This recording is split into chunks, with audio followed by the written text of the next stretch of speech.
Hey everyone, welcome to Dorkside Cookies, where we review and talk about geeky things. And that's our justification for talking about Doctor Strange, the movie, today. We don't normally do movie reviews. Maybe we'll start. We obviously, let's be honest, we aren't professionals. We record talking about something. Maybe people are going to like us for it, maybe not. Yeah. But, so many other people get to talk about something and put it on YouTube. I wanted to be a cool kid and do it too. Yeah, especially when it's so cool like Doctor Strange. So right up, bottom line up front, Doctor Strange, yes or no? Yeah. No, Doctor Strange blew me away because it's a corporate movie. It feels very much like a corporation's movie. Sure. And I respect Disney and Marvel very much because they're trying to make money. That's all they're trying to do. Yeah. But they're not lazy and disrespectful about it. I say to their fans. Yes. Yeah. In general, they're not, but to their fans especially. Yeah. And I say that because I hear things about, I think what WB's doing with the DC movies, and it's kind of like, well, you could do this, you could do that, and WB's like, we still make a fuck ton of money overseas, so we're not going to put a whole lot of effort into this. What we're doing right now works. It's making us money. And I'm like, but you could have it all. You could make this great movie that everybody raves about and make a fuck ton of money. And Doctor Strange is like the pinnacle of making a fuck ton of money and still making your fans happy. Yeah. I feel like Doctor Strange reminds me of like Netflix shows. Okay. Like in terms I don't understand that. Okay, so so you can just take an IP and make something entertaining. Sure. And I would say that WB makes entertaining things. Sure. I don't like it, what I see, from Fox or from WB, but I watch it. I gave them my money. They're going to do it I'm again. going to go back. You gave them your money. They're going to do it again then. Yeah, I'm going to do it again. I'm going to keep going back. I am. And I will come out saying how much I dislike it. But I'm happy. I'm not happy, entertained. I don't think they acknowledge though. I think Disney makes more money off of me. Yes. I'll give WB and Fox a ticket. Yeah. $16 whatever dollars. But Disney, I'll buy the ticket. I'll buy the movie. Hell, I might even buy like a T-shirt or something. Sure. I'll buy a toy, like I'll keep coming back and buying more things because I liked it so much. Which says so much because you don't even read Marvel. You read DC. No, that's what gets me. The sum total of what the DC universe is, it clicks with me. Right, because I'm not going to ever waste anybody's time and sit here and say, oh, this is why DC is better. Because it's certainly not. But there's something about the universe and the characters that click with me. Yeah. That I really enjoy. There's something about the Marvel universe that just doesn't really click with me, and especially what they've been doing recently with all new, old different Marvel. I kind of just don't care. And then their movies come out, and they're the best thing ever. I couldn't have possibly been more excited. I want more Doctor Strange. I don't know what's going on. I don't know where he is. I just want more. It does say a lot that you come out of it and you're like, I want more. Yeah. When season 2? Yeah. The reason why I brought up Netflix is because when I watched Civil War, I was like, that was a great movie. But was it art? I don't know if it was art. I just think it was a great movie. They've got the best balance because there is some art in there. Of Civil War. Yeah. In all the Marvel movies, there is some art in there. Yeah. But they don't, because you and I kind of used to go back and forth, they don't ruin the popcorn fun of the movie for the art. Yes. They don't throw away the art, though, but they don't ruin the movie for the art. And that's what I would describe most of Netflix's custom shows. Yeah. Is that they push the envelope towards art without ruining it. Like basically everyone, or I don't know everyone, but the majority of people love things like Stranger Things. They love Daredevil. they love these custom things that Netflix puts out. And I think that people love those things possibly more even than the Marvel movies that we've kind of been getting. But I think Doctor Strange... Something that also impressed me about Doctor Strange, because like movies are in a... This gets kind of meta, but I think movies are in a bad spot right now. Mm-hmm. I mean, you had, Dirty Harry, Die Hard, True Lies, like in the reason, or even got kind of Mean Girls, Lost Boys. Yeah. But like, because TV just couldn't really do anything. Like special effects were terrible. Yep. Look at the Hulk movie, Hulk show, the Wonder Woman show. I mean, they're quaint for what they were. Quaint. Yeah. And like, there's a nostalgia for the generation before mine that I understand and appreciate. Yeah.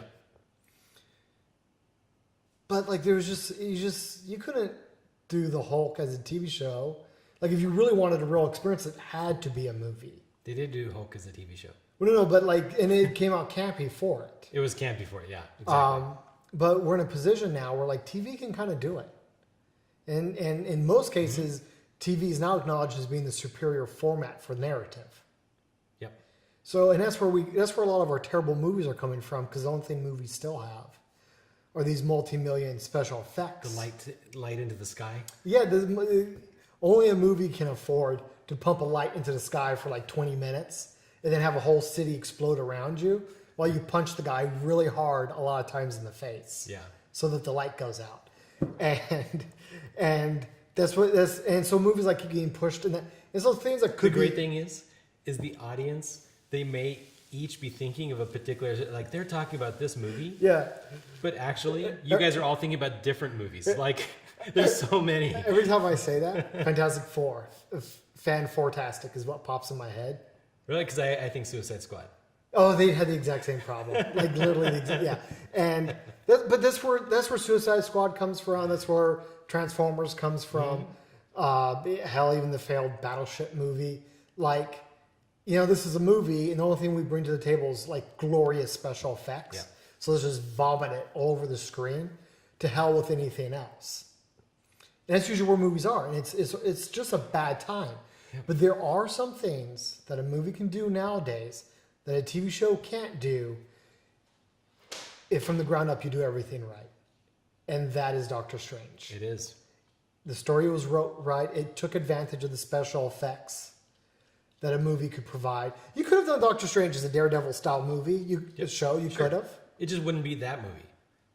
I don't think. No, it wouldn't. Yeah. It would have been okay. Yeah. But Doctor Strange is definitely the type of character and story you can push into a big cinematic experience, and it's absolutely worth it. That's why I can't. Daredevil as a movie, right, kind of sucked. And not only because of the crew and the editor and the script they put together, but why do you need Daredevil on the big screen? He will always do better as a TV show where you can play out the drama. The low-level cop, lawyer drama trying to solve the case.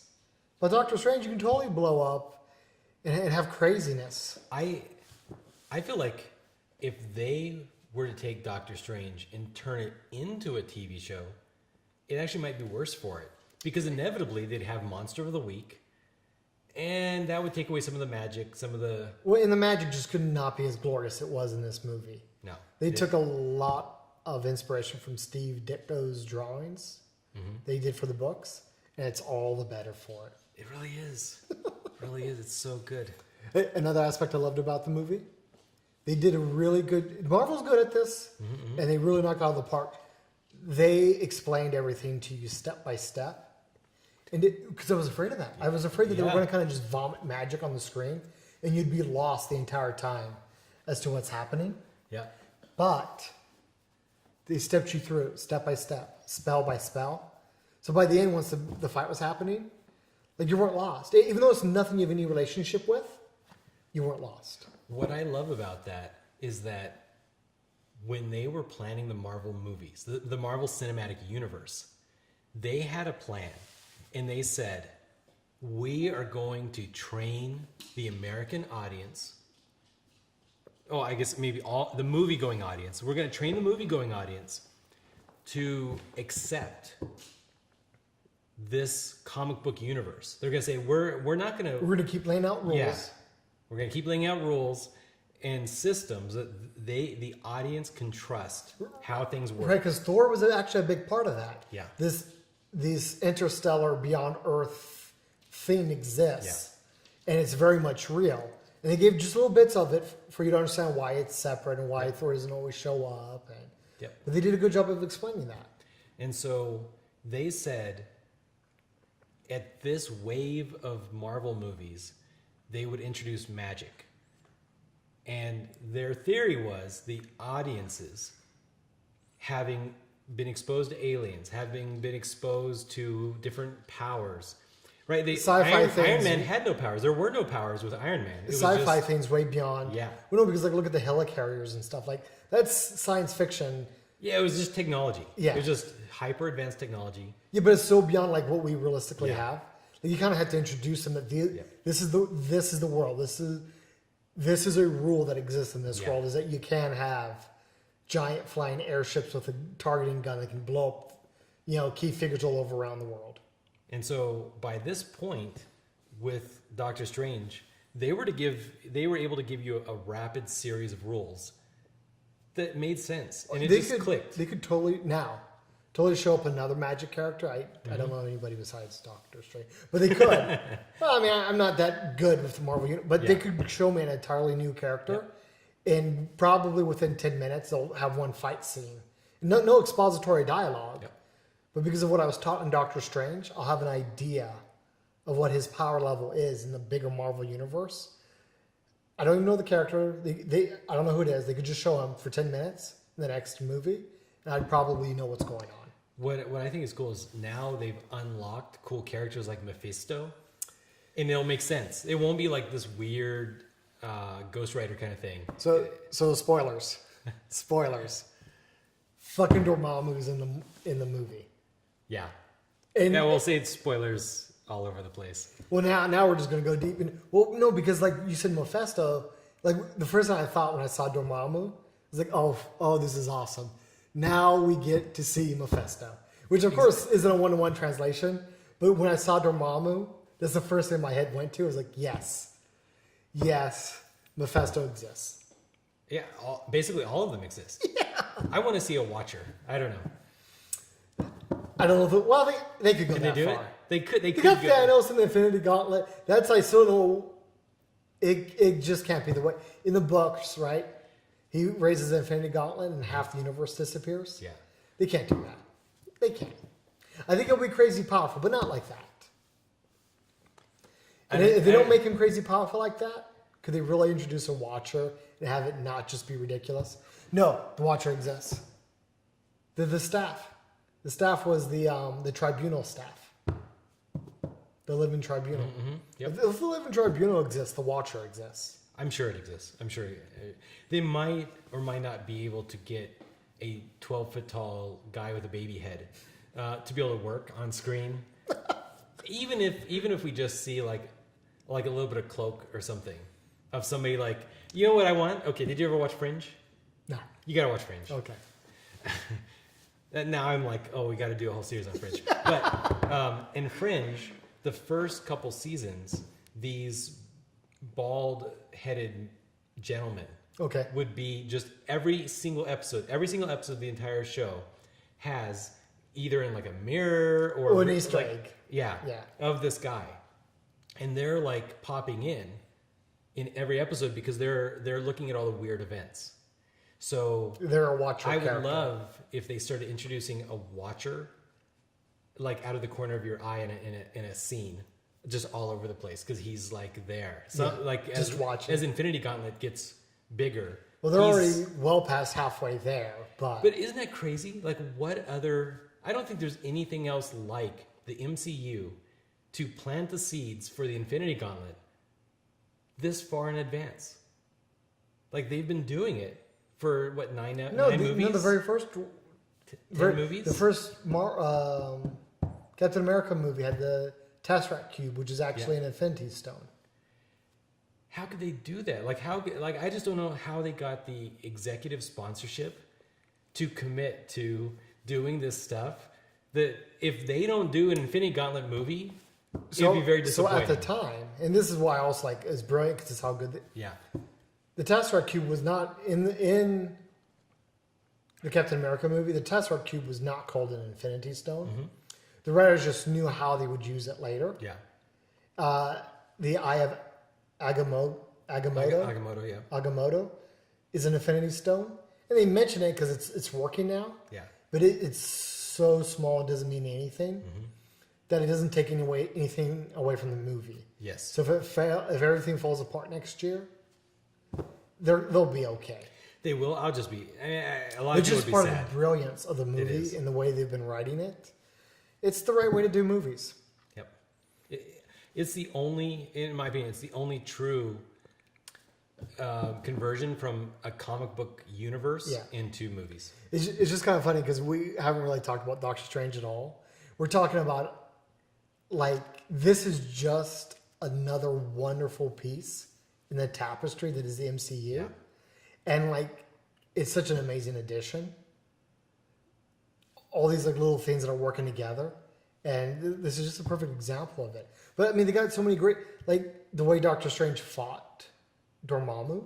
Mm-hmm. It wasn't a big light in the sky. So perfect. And, like, what really flabbergasted me about how perfect Dormammu was really powerful. And they could have, like, made Doctor Strange feel like it's also about the pacing. Like, he could have been so strong so fast, which would have felt terrible. Yeah. They just went there and started punching just the bejesus out of Dormammu. And it would have felt like a, fan-tastic movie, and it just would have been terrible. But he can't do anything to stop Dormammu whatsoever. He had to outwit him. I think there's something to, like, the human psyche in terms of hearing, watching, listening to narratives that we can all appreciate a weaker hero who's more clever, who can outwit his foes. Yeah. And that just feels so much more righteous. Like Bilbo Baggins, when he outthinks Gollum, I think that's why The Hobbit is such a stronger story than Lord of the Rings, where they're just... It's a different journey. It's a different type of journey. It has its strong and weak points, but as its own little story, The Hobbit is a little bit stronger for that. And I go on, because towards the end, everybody is relying on Bilbo for everything. And it's because he's the one smart and clever enough. Yeah. Not more powerful, but smart and clever. To get them, and that's what happened here. That's probably one of the great reasons why Doctor Strange felt so great. Because the reason why he was able to come out on top was because he was smart and clever. Yeah. And he was strong too, don't get me wrong. Yep. And it was great, but he didn't win just simply because he punched harder. Yeah. Yep. Even the human villain, I can't remember his name because I'm bad. The human villain he was up against, for being a Callisto? Kalishine? Something like that. For being a typical two-dimensional Marvel villain, I feel like it's one of their stronger two-dimensional Marvel villains.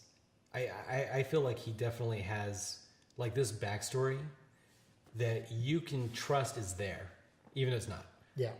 It's never shown to you. But they do mention it, like he's the best student the Ancient One ever had, and she doesn't want to fail like that again by having him turn on her like he did.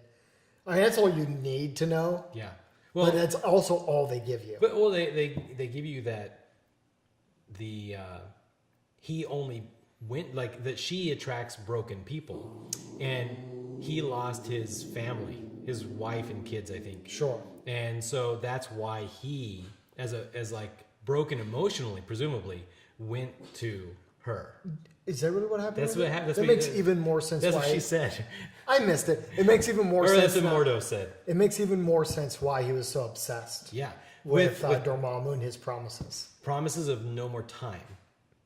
Because with no more time, he would not have lost his wife. I don't know if that means he would get his wife back. Maybe all of Earth time gets collapsed into a single point. I don't know what he thinks is going to happen.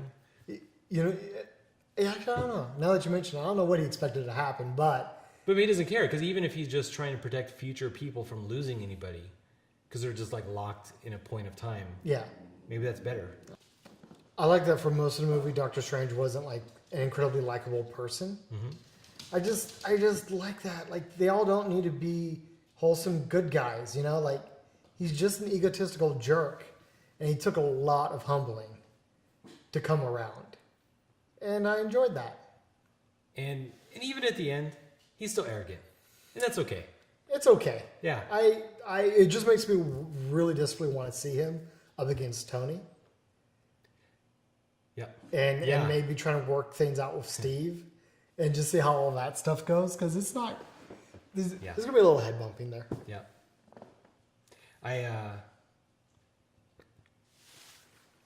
I thought Cumberbatch was such an excellent choice. I can't imagine anybody else doing that job as well as he did. It was really... Yeah, he was spot on. Cumberbatch was... all of them... I liked all the actors in the movie. I did. None of them felt like weak or shoehorned in. Some people have been given a hard time to... Who was the girl he had an interest in? Was that Rachel McAdams? Oh, I'm not good with... Yeah, I'm bad. I'm bad there too. I apologize if I got that completely wrong and just embarrassed myself. But no, some people have been given a hard time, like, oh, you know, she's the do-nothing girlfriend character. But, like, for that element of the script, she wasn't his girlfriend. Yep. And which I liked. Like, there was, like, some tension there. Yeah, but, like, the story wasn't weighed down by forcing a very specific love story on it. And she actually, like, part of him being humbled was the fact that he had to keep coming back to her for help because he kept screwing things up. Yep. And in the moment, she was the only one that could help him put it back together. Yep. And I liked that. That was fun. Yeah, I honestly thought that she's one of the best, I guess, female companions to a hero character. Certainly stronger than how Jane Foster turned out in the second Thor movie. I'm not a huge fan of, what's her name? Who played Jane? I can't remember. I know her. I just, you know, she did Black Swan. She was Evie from V for Vendetta. I liked her in V for Vendetta. Amazing. I liked her in, was it her in The Professional? Is that her? As a kid, was that one of her first roles? No, I'm pretty sure that was Lilo from Fifth Element and Mila Kurovich or whatever? Yeah, I'm pretty sure that was... oh, then never mind. Really? We can pause and like do a quick lookup. All right, let's look it up. All right. So we just looked it up, and Natalie Portman. Because we were way off the mark, or quickly falling off the mark. Yeah, we were like, yeah, whatever. No, Natalie Portman is Jane Foster in the Thor movies. Yeah, and I just don't... And I don't want to knock Natalie, because she's proven that she can do a role well. Yeah, she's a great actress. I just think the writers just kind of didn't dial it in as well, that character as well as they could have. Sometimes I just feel like she gets put into geek movies that she's not necessarily a good match for. They just really wanted to find a role for her or something. Sure. And it just didn't work out. It's fine. Again, I don't want to like knock her too much. Anyways, it's not her fault. The character itself it wasn't working. The thing is about Thor. I want to know about Thor. I don't. And or what about Sif? Like, give me more Sif. And I kind of feel like this whole thing where Marvel forces like laying female characters comes from what was going on with Jane Foster. Because I can think about some of the others and Pepper Potts with Iron Man. Like I loved Pepper, especially in the third Pepper movie. was amazing. Yeah. Hulk. No, Hulk hasn't gotten a lot of movies lately. Yeah, no. I mean, I like the interaction between Hulk and Black Widow. Yeah. And obviously Black Widow is a super strong character, but she's not a side character anyways. No. So. Guardians of the Galaxy, like, it was just Gamora. Yeah. She's just a strong character. Like, so I don't know. I think Marvel gets like a little too much of a bad rap for these. For the couple do nothing side Yeah, characters. because like, except for Jane, which was like one or two movies, they're generally, I think, pretty good. Yeah. Thor is just one of those things where really you want to see Thor, or most people want to see Thor doing Thor things, and trying to ground him with humans sometimes just doesn't work out that well. Yeah, that's certainly the part of the Thor story like I was the least interested in. I know he kind of got the original version is he gets stuffed inside of somebody. Yeah, Donald Blake. It's not like Thor is weak and then becomes strong. It's almost like what happens with DC's Captain Marvel, where it's a little boy and he transforms into somebody different. Yeah. It's somebody different transforming into Thor. Yep. And like I never dug that. I always thought that was a weird element of the story. Just stick to Thor, stick to Asgard. Tell me that drama. So, and that's probably why Jane is like kind of weak with that, anyways. Yeah. Yeah. But besides that, yeah, I think Marvel and Doctor Strange was getting kind of a bad rap because I like that the female character that was working with Doctor Strange. I liked all the characters. I thought they were all well defined and interesting, and like I liked Mordo. I liked the librarian. I liked a little bit of humor with the cape. Yeah, even the cape had a character. Yeah, like the cape is like the tree. He only has one word. Oh, Groot. Yeah. Yeah. Like baby Groot. Like just adding one little thing in every movie. You don't need a lot of humor. Just a little bit. It was pleasant. It was actually like really well timed too, because as soon as the second act starts, Yeah. like it kind of never ends either. It rolls right into the Yeah. third act. I was impressed that worked, and the cape actually helped because like it just keeps going and it doesn't let up, and the cape helped to break it up a little bit. You'd have to watch like the way the cape behaves. Yeah. And saves Doctor Strange. Also allows the story to slow down a little bit. Almost any other movie with the amount of special effects that Doctor Strange had, you would accuse the director or writer of leaning on the special effects to get them through bad storytelling. Sure, yeah. But it just shows that an excessive amount of special effects is not a bad thing. And isn't intrinsically a problem. Yeah, it's a problem when you don't have a strong narrative. Yeah. Well, no, because I say that I've gone off like, this is a lazy movie. They just vomit special effects at you. And this movie does vomit special effects at you. Non-stop. Yeah, but like it actually serves a narrative. Yeah. Which is kind of hard to do. Yep. But it does serve the narrative. And it was used so well. Like, I mean, I would go on, I would put like, the Road Warrior movie with the Mad Max movie, Mad Max Fury Road, as like one of the best movies ever. How many times did you see it? I've watched it like 5 or 6 times already. How many times in theater?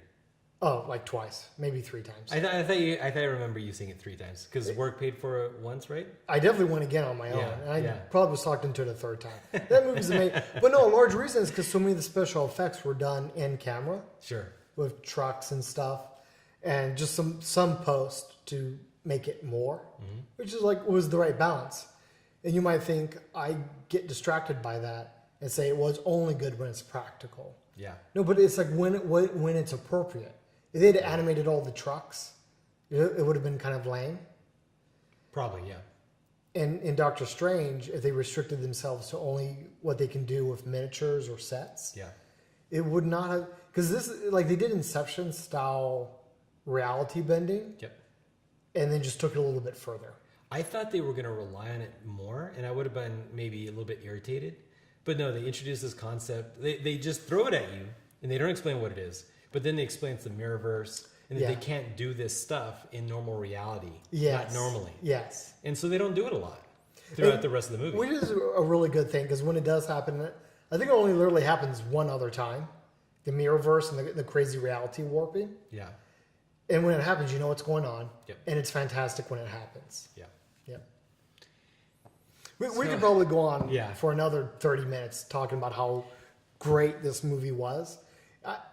Again, really hyped. But I said this about Captain America, that Captain America was one of the best Superman stories I'd seen. And I wish we got that more often out of Superman. This was a great Dr. Fate story. And I wish DC could deliver this way. But they can't. They're not doing it. WB, more to the point, I wish WB could deliver this way.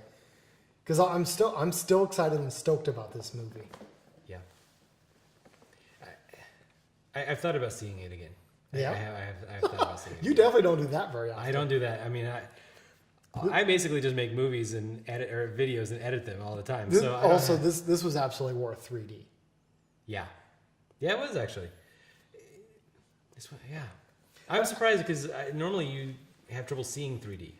Yeah, I don't know if they're doing a better job now. Usually, my eyes get like tired, Yeah, and I end up having to close one the entire movie. But this movie, I spent most of it with my eyes open, and it's one of those movies that actually I don't even know if they did it from the ground up as 3D or if they did most of that in post.